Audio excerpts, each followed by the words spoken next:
अस्सलामुअलैकुम दोस्तों व्यूवर्स, कैसे हैं। बिस्मिल्लाहिर्रहमानिर्रहीम। आज का ब्लॉग शुरू करते हैं। अल्लाह ताला आपके हमारे तमाम मामलात में आसानियाँ करे, रिस्क में बरकत अता फ़रमाए, सेहत तंदुरुस्तगी अता फ़रमाए, आमीन। सबसे पहले रिक्वेस्ट आपसे, हमारे चैनल को सब्सक्राइब करें, लाइक करें, शेयर करें, सपोर्ट करें, ज़्यादा से ज़्यादा व्यूज़ करें, व्यूज़ के साथ लाइक ज़रूर किया करें। अल्लाह ताला आपके हमारे तमाम मामलात में आसानियाँ करे। दोस्तों इस वक्त 11:30 हुए हुए हैं। तैयार होके मैं निकल रहा हूँ। दरअसल मुझे पहले भी याद नहीं रहता और अभी बस कुदरती तौर पर रात को याद रह गया था कि मैं सुबह जल्दी उठ गया हूँ। ये गैस का बिल है, हमने जमा भी करवा दिया था। पिछली दफ़ा लेट हो गए थे इसलिए कि पंजाब गए हुए थे। वापस आए तो देखा तो इसकी डेट गुज़र गई हुई थी सुई गैस के बिल की, तो वो लेट जमा हुआ था 2-3 दिन। तो वो अभी दोबारा बिल जो है वो जो नया आया है वो भी लग कर उसमें पिछले अमाउंट वो फिर आ गया हुआ है। और फिर बस बचत ये हुई कि आज लास्ट डेट है, फिर मैंने भूल जाना था। उसमें इतना बड़ा इन्होंने डिफ़ाल्टर लिख के भेजा हुआ है। हालांकि बिल है टोटल मेरे ख्याल में कोई 2-2.5 हज़ार का बिल है, तो डिफ़ॉल्टर कर दिया। तो मैंने कहा जाके पहले डिफ़ॉल्टर वाला ये ख़त्म करवाएं, बिल जमा करवाएं और फिर बाकी मामला देखते हैं। इसलिए कि काफ़ी दूर जाना पड़ेगा। हमारे जो एरिया का ये जो गैस का जो डिपार्टमेंट है वो यहाँ से तकरीबन कोई 6-7 किलोमीटर दूर है। तो वो पिछला बिल भी मैंने एटीएम से ही जो है वो करवाया था, तो वो पहले स्टेटमेंट भी निकालूंगा उसकी और फिर जाएंगे वहाँ पे सुई गैस का जो ऑफिस है, फिर वहाँ से जाके इसको करेक्शन करा के फिर नया बिल जमा करवाएंगे। चलते हैं अभी ये काम करवाते हैं। दोस्तों बैंक से स्टेटमेंट निकलवानी थी, मिनी स्टेटमेंट, वो 1 हफ्ते की निकल रही है और वो कुछ सिस्टम में प्रॉब्लम आ रहा है उनकी, वो स्टेटमेंट नहीं निकल पा रही है। दूसरी ब्रांच में गया हूँ तो उन्होंने बोला नहीं वो उसी ब्रांच से होगा। बहरहाल अभी टाइम भी शॉर्ट है, तो मैंने कहा पे सीधे सुई गैस वालों के दफ्तर ही जाके कुछ उनसे रिक्वेस्ट करते हैं कि शायद कोई उनके रिकॉर्ड में से पिछला बिल जो जमा हुआ है वो निकल आए। तो अभी सुई गैस वालों के दफ्तर चलते हैं और उनसे जाकर रिक्वेस्ट करते हैं कि भाईजान ज़रा चेक कर लें अपने सिस्टम में कि जो पेमेंट आपको हुई हुई है, लेट हुई थी लेकिन वो आ तो गई होगी सिस्टम में। तो वो चलते हैं और उधर जाके अपना काम करवाते हैं। जी दोस्तों शुक्र है अल्हम्दुलिल्लाह, काम हो गया है, बिल भी निकल आया है। तो जाके किसी बैंक में करीबी जो है वो जमा करवाते हैं बिल को।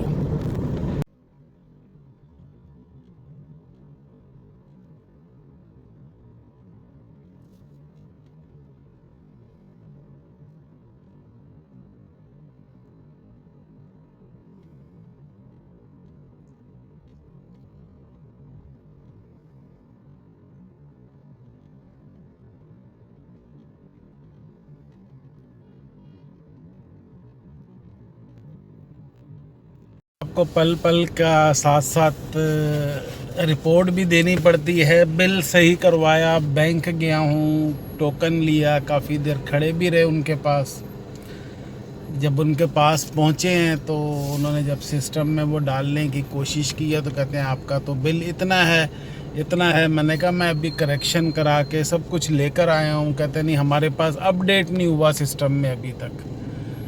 तो ये सिस्टम जो है दूसरी जगह जाते हैं। सबसे लास्ट अभी इस वक्त रह जाता है वो पोस्ट ऑफिस पे जाके जमा करवाते हैं बिल को। देखें इंशाल्लाह हो जाए। हमारी भी सुस्ती होती है कि आखिरी दिनों में ही याद आता है, बाज़ दफ़ा चीज़ों को ध्यान नहीं देते।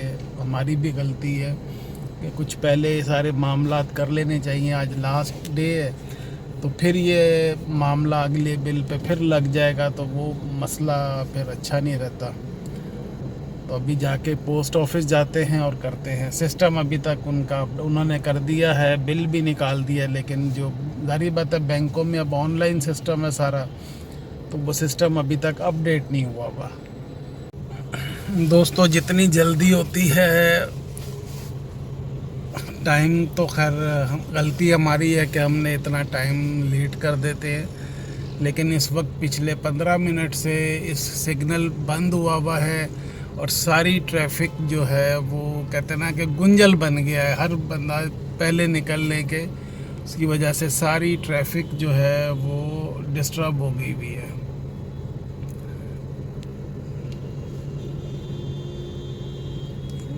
सारा जो है ना वो ट्रैफिक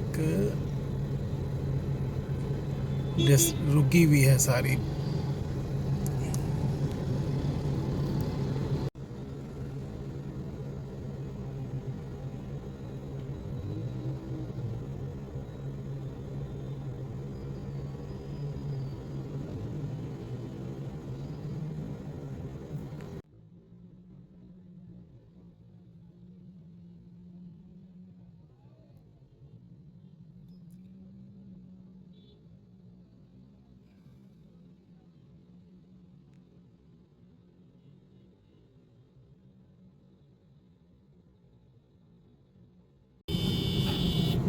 जी दोस्तों, फिर कोई कहते ना नसीहत वाला मैसेज करना पड़ा कि हमें एज ए कौम जो है वो अपने आप को बेहतर करना पड़ेगा।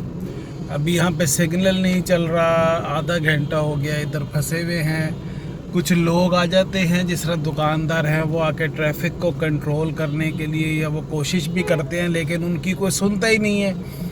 इधर मैं खड़ा हुआ हूँ, मैं अभी मेरी नंबर आया कि मैं निकालूंगा, वो लगे हुए हैं पीछे से। एक बस वाले ने आके बीच में खड़ी कर दी गाड़ी, अब वो खड़े हुए हैं। फिर कोई यानी कि ट्रैफिक सेंस जो है कि ट्रैफिक को क्लियर करना, अगर कोई डिस्टर्ब हो गई है तो वो हर बंदा अपनी जल्दी में होता है कि मैं पहले निकल जाऊं, बाकी पूरी ट्रैफिक को जो है ना वो ऐसी तैसी कर देते हैं।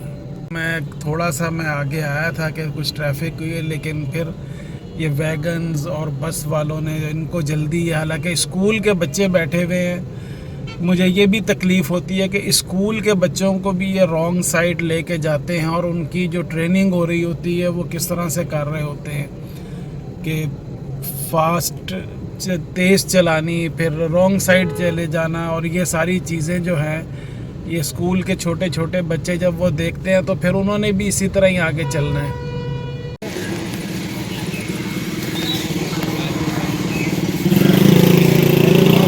इधर मार्केट से फल वगैरह लेने के लिए आए हैं। आ गया। बिस्मिल्लाहिर्रहमानिर्रहीम। दोस्तों, आज ज़र्दा मीठे चावल कहें या ज़र्दा कहें वो बना रहे हैं। मैं सिर्फ आज मिसेस की हेल्प कर रहा हूँ। इधर ये पानी उबलने रखा, उसमें थोड़ा सा ज़र्दा रंग डाला हुआ है। इधर चावल धो के रखे हुए हैं और पानी में डाल के ये बस अभी ये पानी उबलता है तो इसमें डालते हैं। बाकी प्रोसेस वो फिर मिसेस करेंगी। मैं कोशिश करूँगा दिखाने की कि क्या होता है इसके अंदर। ये दोस्त जी जनाब, ये पानी उबल गया है और इसमें चावल डाल रहे हैं उबलने के लिए।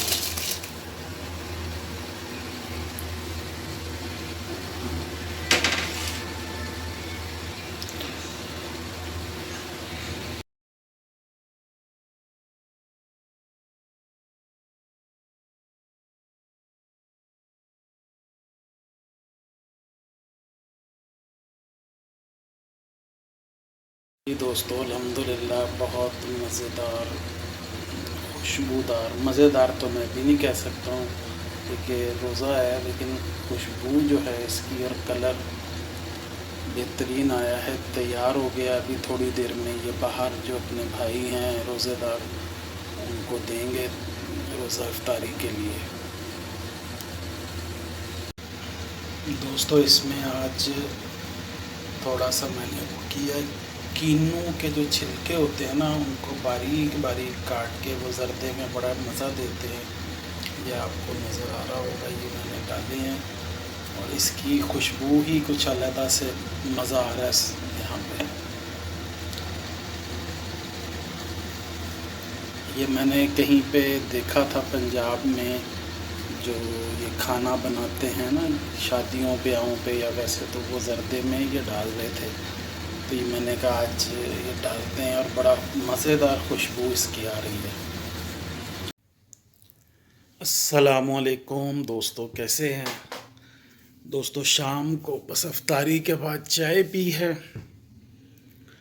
टीवी देखते देखते आंख लग गई है, और काफ़ी देर से उठा हूँ, तो अभी 3 बज रहे हैं कि मैंने कहा अभी उठ के नफिल पढ़ते हैं तहज्जुद के, और फिर फजर की नमाज़ पढ़ेंगे और फिर आराम करेंगे, इसलिए कि कोई काम नहीं है ऐसा कोई भी। अब रमज़ान के आखिरी दिन चल रहे हैं, 17-18 रोज़े गुज़र गए हैं, बड़ी तेज़ी से गुज़र गए हैं। पहले लग रहा था रमज़ान शुरू हो रहा है और ये है सारे मामलात, और अब लोगों ने सब ने ईद की तैयारी शुरू कर दी है। 10-12 दिन तकरीबन रह गए हैं। अगर आज 17 रोज़े हो गए हैं तो 29 रोज़े का है इस दफ़ा चांस के शायद 29 रोज़े होंगे और ईद होगी। आज 18 तारीख हो गई है, तो मोस्टली जो सुनने में आ रहा है कि 30 मार्च को शायद ईद होगी। तो अब 10-12-13 दिन रह गए हैं। रमज़ान की बरकतें जितनी समेट सकें वो समेटें। तो अभी नफिल पढ़ते हैं तहज्जुद के, फिर फजर की नमाज़ पढ़ेंगे, और फिर देखते हैं क्या आराम करेंगे या जो भी सिलसिला होगा। तो इस ब्लॉग का भी एंड करते हैं। अल्लाह ताला आपके हमारे तमाम मामलात में आसानियाँ करे, रिस्क में बरकत अता फरमाए, सेहत तंदुरुस्ती अता फरमाए, आमीन। और दोस्तों, रमज़ान की इन बाबरकत जो सातें हैं उसमें मोहम्मद हमज़ा को अपनी दुआओं में ज़रूर याद रखें। अल्लाह ताला उसकी मग़फ़िरत फ़रमाए, उसके दर्जात बुलंद फ़रमाए, उसको जन्नतुल फ़िरदौस में आला मकाम अता फ़रमाए, आमीन। हमें भी अपनी दुआओं में ज़रूर याद रखा करें। अल्लाह ताला आपके भी तमाम मामलात में आसानियाँ करे, सबको सेहत तंदुरुस्ती अता फ़रमाए, सबके रिस्क में बरकत अता फ़रमाए, आमीन। तो इंशाल्लाह दोस्तों नेक्स्ट ब्लॉग में आपसे मुलाकात करते हैं, तब तक के लिए अल्लाह हाफ़िज़।